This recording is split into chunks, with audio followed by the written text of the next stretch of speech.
الحمدللہ ثم الحمدللہ، اس مبارک دین کی نسبت سے میری اور آپ کی ملاقات ہو رہی ہے جس دین کو اللہ نے اپنے حبیب حضرت محمد رسول اللہ صلی اللہ علیہ وسلم کو اپنی ذات کے بعد سب سے بڑا اور عظمت والا بنا کر یہی دین دے کر بھیجا، جس دین کے ساتھ جڑ کر میں اور آپ خاندانی نسبت علاقے علادہ لیکن ایک چھت کے نیچے اسی دین کی نسبت سے جمع ہے۔ پروردگار عالم مدرسہ عبد الرحمن ابن عوف رضی اللہ تعالی عنہ، اللہ اس کو دن دگنی رات چگنی اور ترقیاں نصیب فرمائے، سب کہہ دیں آمین۔ اور اس کی محنتیں کاوشیں جس درجے میں بھی ہو رہی ہیں، الحمدللہ ہر سال اس میں اضافہ دیکھنے کو مل رہا ہے اور دل خوش ہو رہا ہے، باغ ہو رہا ہے۔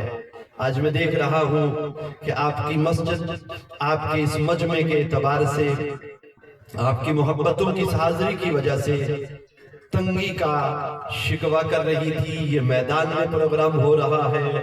پروردگار عالم نظر بد سے بچا کر اور ترقیاں نصیب فرمائے، آمین۔ سامعین ذی وقار، پرفتن دور ہے، ایک گزارش پیش کر کے میں کلام آپ کی سماعت کی نظر کر رہا ہوں۔ اس پرفتن دور کی فتنوں سے میری اور آپ کی حفاظت کا ایک بہت بڑا ذریعہ یہ مدرسہ ہے۔ میرے محبوب نے فرمایا ترکت فیکم امرین، دو چیزیں چھوڑ کے جا رہا ہوں، ان میں یہ قرآن مجید ہے جس کو اپنے ساتھ سینے میں، محبتوں میں، اپنی زندگی میں، اپنے گھر میں، اپنی اولادوں میں اگر اس کو مضبوطی کے ساتھ رکھو گے، کائنات کے سارے فتنے آئیں گے، ٹکرائیں گے، گزر جائیں گے، قرآن والے کو یہ فتنے نقصان نہیں پہنچائیں گے۔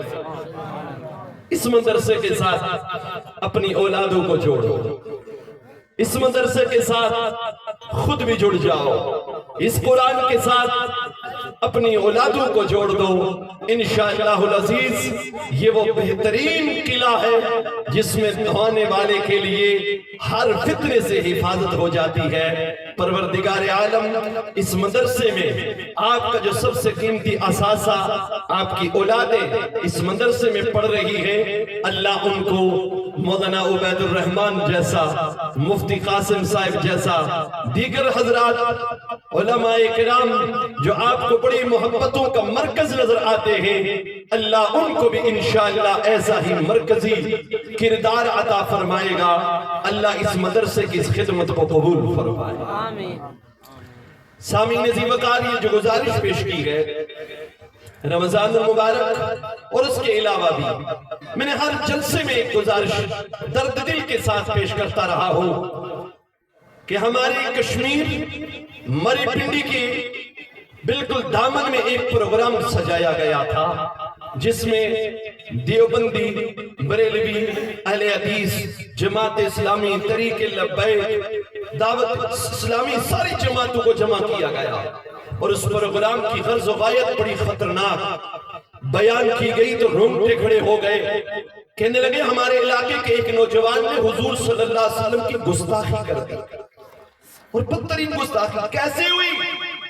سنیے، اس مدرسے کی ضرورت کلور شریف والو، اس موبائل میں کوئی بھی ایپ چلانے والا ایپ چلا رہا ہوتا ہے، اچانک خود بخود ایک اشتہار آ جاتا ہے جو نازیبا ہوتا ہے، غیر اخلاقی ہوتا ہے۔ وہ نوجوان جب اس کو کلک کرتے ہیں، کوئی بھی کلک کرتا ہے تو پھر اس کو ایک مرتبہ دو مرتبہ وہ ویڈیو جب دیکھتا ہے تو پھر وہ ویب سائٹ والے اس سے ڈائریکٹ رابطہ کر لیتے ہیں۔ اسرائیل، فرانس اور انڈیا، تین ملک اس کے پیچھے ہیں۔ ان جوانوں کو انہوں نے پکڑا اور کہا کہ آپ اگر ایسی 2 منٹ کی ویڈیو بناؤ، برہنہ ویڈیو، تو ہم لاکھوں روپے آپ کو دیں گے۔ ان نوجوانوں نے ایسی ویڈیو بنا دی. اگلے درجے میں حملہ ہوا. ہمارا گروپ بنا ہوا ہے جس میں یہ سارا کیس چلانے والے لوگ شامل ہیں. اس مدرسے کی عظمت سمجھانے کے لیے یہ بات واقعہ پیش کرنا لگا ہوں. پھر ان پر اگلا بار یہ ہوا کہ ایسی ویڈیو آپ اپنے محرم رشتوں کے ساتھ بناؤ. میرے ملک کے ہزاروں نوجوان جو اس وقت FIA والوں کے حراست میں ہیں، انہوں نے ایسی ویڈیو بنانی شروع کر دی. ہوا یوں کہ پے در پے ان کے اکاؤنٹ میں پیسے آتے رہے اور انہوں نے حضور صلی اللہ علیہ وسلم کی بھی گستاخی کر دی اور قرآن کی بھی خطرناک ترین توہین کر دی. اس وقت تقریباً 40 کے قریب ان نوجوانوں کو سزائے موت ہماری عدالتیں سنا چکی. ایسے فتنے کے دور میں میری اور آپ کی اولادیں جی رہی ہیں. لوگوں، اس مدرسے کو اپنے لیے غنیمت سمجھو اور اپنی اولادوں کو اس مدرسے کا انشاءاللہ العزیز ضرور اس مدرسے کو اپنا مدرسہ سمجھ کر اپنی اولادوں کے لیے اس مدرسے کو ضروری سمجھتے ہوئے اس مدرسے کے میں اپنی اولادوں کو داخل کروائیں گے.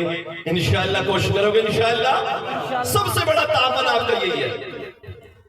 اور اللہ کی قسم، یہ جتنے بھی علماء، قاضی صاحب، ابھی قاضی خلیل صاحب تشریف لا رہے ہیں، دیگر اکابر آئیں گے، یہ بھی اسی طرح گلی میں گھومنے والے بچے تھے، کسی نے پکڑ کر مدرسے کے حوالے کیا.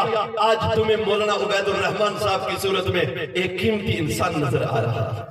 اپنی اولادوں کو قیمتی بناؤ. آؤ میں اور آپ اس